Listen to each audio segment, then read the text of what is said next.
Jonathan, mas quando você fala de remeter-nos ao Evangelho, aos conceitos de Paulo, por exemplo, ou quando a gente pensa nos valores de Cristo, me parece que esse é um discurso que muita gente das igrejas utiliza. E que, mas será que realmente eles estão se reportando ao Evangelho, aos discursos de Paulo, ou eles estão simplesmente usando isso para a defesa dos seus próprios discursos, que são discursos modernos, contemporâneos, e não os discursos do Evangelho, né? Será que as pessoas conseguem hoje perceber a diferença entre um valor de Cristo, do que seria ser uma comunidade de discípulos de Jesus, semelhante ao Novo Testamento, e daquilo que nós chamamos de igreja nos nossos bairros, aquilo que a gente chama de grupo de cristãos, de evangélicos, no nosso caso mais específico, estamos falando de evangélicos, essa comunidade que cresceu muito no Brasil rapidamente nas últimas décadas. Mas será que nós estamos falando da mesma igreja, do mesmo evangelho, do mesmo Paulo? Sim, eu acho que é uma boa pergunta. E eu iria para a seguinte direção, né? Dá para você recorrer a esses marcos como argumentos de autoridade. E normalmente o problema do argumento de autoridade a discussão do argumento de autoridade é uma discussão acadêmica, uma discussão metodológica. E O que você quer dizer por argumento? Os pensadores da metodologia de pesquisa científica, por exemplo, eles dizem que a recorrência ao argumento de autoridade é uma coisa não muito boa para a saúde da pesquisa, vamos dizer assim, né? Sim.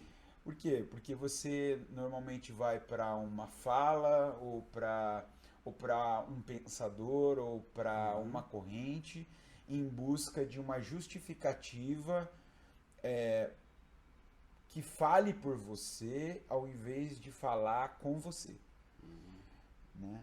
Uma justificativa, um fundamento que você com o qual você vai conversar, porque de algum modo ele entrou em você.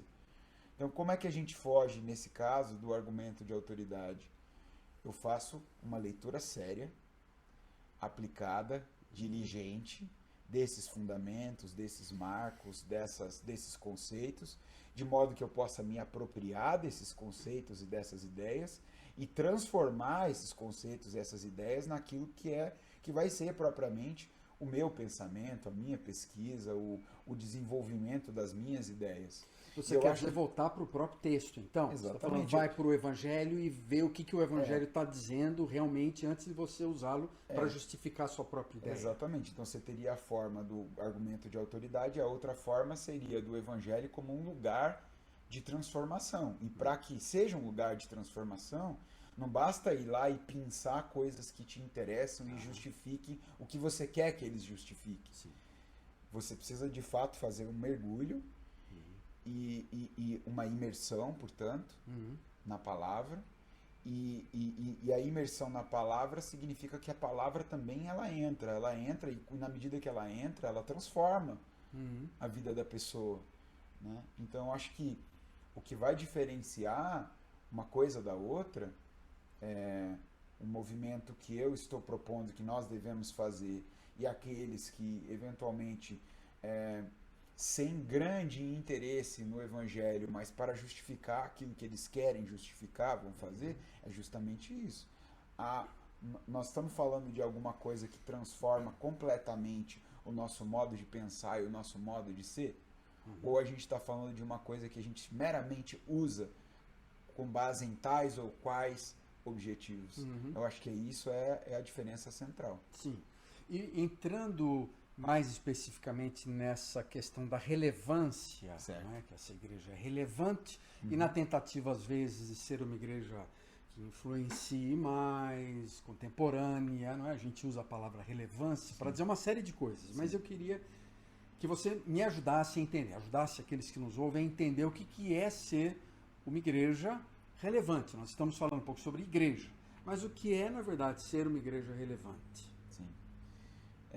Eu acho que a gente pode usar para a palavra relevância o mesmo critério que a gente usou quando a gente traz o conceito ou a ideia de igreja, né?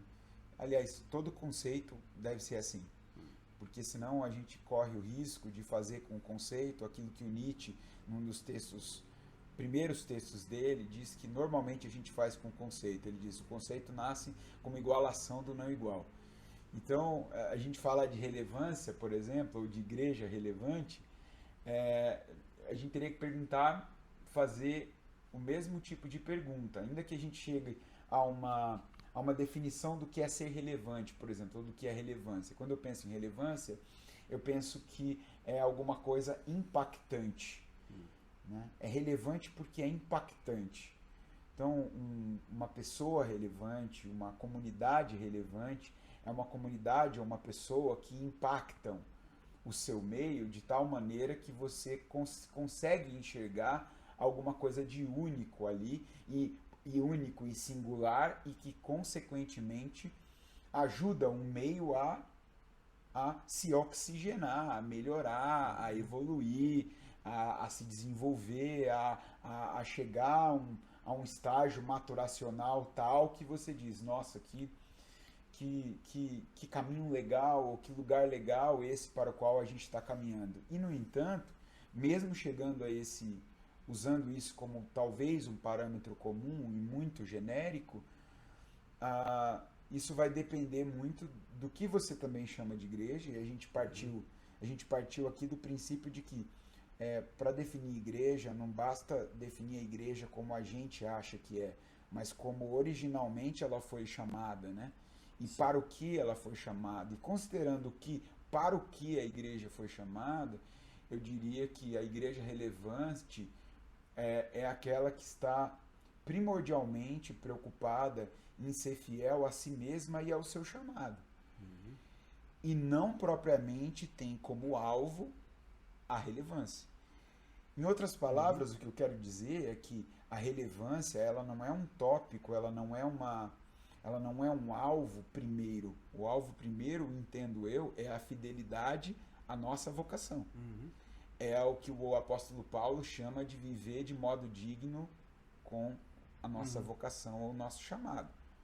Me parece, então, que a relevância não é tanto a identificação com um grupo diferente ou com uma comunidade, né? Mas primeiro eu preciso saber qual é a minha identidade para eu poder me identificar, né? Como é que eu posso me identificar com alguém, com um contexto, no sentido de ser mais influenciador, mais relevante, se eu não sei qual é a minha própria identidade? Sim, exatamente. Porque pense o seguinte, e eu percebo que essa é uma palavra da hora, por assim dizer, ainda que a gente use de diferentes formas, em diferentes contextos, quando se fala de igreja, é uma palavra da hora. Eu já conheci igrejas que colocaram a palavra relevante na sua missão ou mesmo atreladas ao seu nome. Então, sim, você dizer assim: Jonathan, então tem algum problema em querer ser relevante? Eu acho que não. Eu não acho que o problema está em você querer causar, se a relevância ela tem a ver com um fator de impacto na vida de outras pessoas e de sociedade, não. Agora, se a relevância ela é um alvo, ela acaba se tornando, você acaba focando a tua missão e a tua atividade nos resultados e não nela em si. Né? E eu tenho aprendido que quando a gente faz isso, a gente acaba perdendo de vista a razão de ser, a nossa razão de existir, o porquê que nós fazemos o que nós fazemos. Logo, você desfoca do trabalho, você desfoca da missão, você desfoca em fazer o melhor possível com os dons e talentos que lhe foram dados. Para quê? Para causar impacto. Então, aquilo que... E quando isso se torna parâmetro, você imagina o seguinte: um pastor preparando o seu sermão. Então, ele pode usar diferentes estratégias retóricas, fundadas numa dinâmica de eloquência, oralidade, teatralidade, artística, quer dizer, evocando todas as dimensões possíveis, estéticas, inclusive de conteúdo, tecnológicas, também, ou seja, para poder fazer com que aquela mensagem chegue a outras pessoas da melhor maneira possível. Tudo bem. Agora, o problema é quando você tira a atenção do conteúdo, da mensagem que precisa ser comunicada, começa a mexer ali. Mas espera aí, como que eu posso falar isso de um modo que cause um impacto e isso seja relevante. Então, se o objetivo principal é causar impacto e não fazer com que aquela mensagem, do jeito que ela chegou para mim, ela precisa ser comunicada. Por exemplo, eu estou lendo um texto como o Sermão do Monte, em que Jesus diz assim: ame os seus inimigos e orem por aqueles que os perseguem. Eu entendo que essa mensagem ela tem uma radicalidade muito profunda a respeito do que Jesus ensinou sobre o amor. Mas, quem sabe, ignorando essa radicalidade, essa profundidade, eu posso querer modificar essa palavra de um jeito que cause impacto, do jeito que não afugente as pessoas, com vistas a ser relevante. Isso eu penso que já não é tão válido, entende? Quer dizer, agora se eu me preparo de tal maneira a ser fiel à mensagem em primeiro lugar e em fidelidade à mensagem poder transmiti-la da melhor maneira possível, se isso vier a ser relevante, eu entendo, é lucro. Lucro, não é o fator principal, não é o fator que está na origem. Nós precisamos ser relevantes. Não, eu acho que antes de precisamos ser relevantes, nós precisamos ser fiéis. Se vamos ser relevantes ou não, é algo que já não está no nosso controle. Porque quando eu vejo a associação direta e antecipada do nome igreja ao nome relevante, me parece que a gente está tentando criar uma relevância artificial que eu entendo, não nos cabe criar. E essa relevância pode se tornar apenas uma relevância, vamos supor, tecnológica ou contemporânea no sentido do tipo de música que a igreja usa, não é? Mas acabar por abrir mão da própria fidelidade ao que o texto está dizendo. Você pode usar um culto super moderno, uma aparelhagem de som muito boa, mas você não está falando o que o texto está dizendo. Sim. Você não está mantendo a fidelidade ao texto. E não há vida. Quer dizer, eu não vou dizer que é sempre do mesmo jeito que acontece, no mesmo processo, mas e eu volto muito para esse lugar porque a gente trilha esse lugar, né? Não é que ele é o único lugar, mas, por exemplo, o lugar da pregação. A pregação, para mim, tem esse elemento místico em que eu sinto que, primeiro, a mensagem precisa encarnar antes que ela seja pregada. Eu não consigo determinar exatamente em que momento isso vai acontecer, como, mas eu entendo que eu quero estabelecer uma relação com a palavra de Deus simbiótica a tal ponto que a minha vida exala aquilo que eu prego. E quando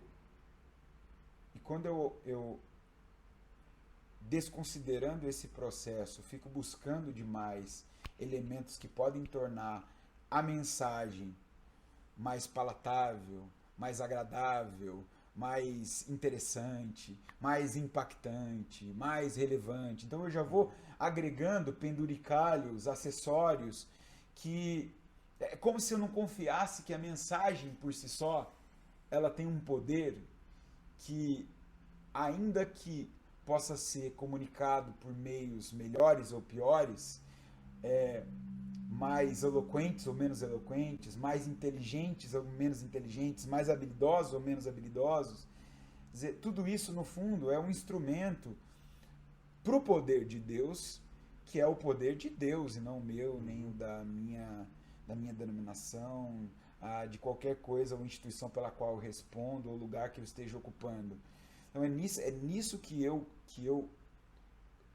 primordialmente quero confiar, até para que naturalmente eu possa escolher os recursos, os meios, usar a criatividade, etc., que Deus me dá para que eu use, né? Então, em suma, o que eu diria é o seguinte: se a relevância é o alvo primeiro, a relevância é um fator que atrapalha o ser da igreja. Se a relevância é um alvo secundário, ou seja, se ela vem depois da fidelidade, e se ela é algo que não eu estabeleço para mim, mas eu deixo que os outros julguem, e se eu já estou julgando que o que eu faço é relevante, é no mínimo estranho. Eu espero que as pessoas reconheçam, ou não, julguem, ou não. Eu deixo isso para elas julgarem. E mesmo quando eu faço isso, eu sei que é dentro de um processo de relativização. Para alguns pode ser relevante, para outros não, depende. O que eles estão chamando de igreja? O que eles estão chamando de relevante? Qual a expectativa deles? Tem tudo isso no bojo. Né? Tem tudo isso no bojo. Eu estava conversando hoje cedo com um grupo da Aliança Bíblica Universitária e dizendo justamente isso. A gente estabelece às vezes um alvo de sucesso, né? Com base em experiências pregressas, históricas, do que é, por exemplo, uma igreja relevante, do que é uma igreja pulsante, do que é uma igreja viva. E aí eu fico pensando assim, na medida que eu vou reproduzindo isso, eu vou reproduzindo essa ideia em números, eu vou reproduzindo essa ideia em alvos, eu vou reproduzindo essa ideia em objetivos, eu vou colocando ela dentro de estatísticas e logo eu não estou falando mais de igreja, eu estou falando de um negócio. Então, para mim, ser uma igreja bem-sucedida é ser uma igreja fiel. E isso não significa que a ilha, ou seja, aquele espaço em que a comunidade se reúne todos os domingos em cada culto, tem que estar sempre cheio. Ah, hoje tinha menos gente, então hoje foi um dia ruim. Ou hoje foi um dia que dentro da nossa estatística significa que nós estamos sendo menos relevantes ou menos bem-sucedidos. Por quê? Segundo qual parâmetro? Então, eu acho que a relevância é uma discussão para nós fundamental desde que nós estabeleçamos criticamente quais são os nossos parâmetros.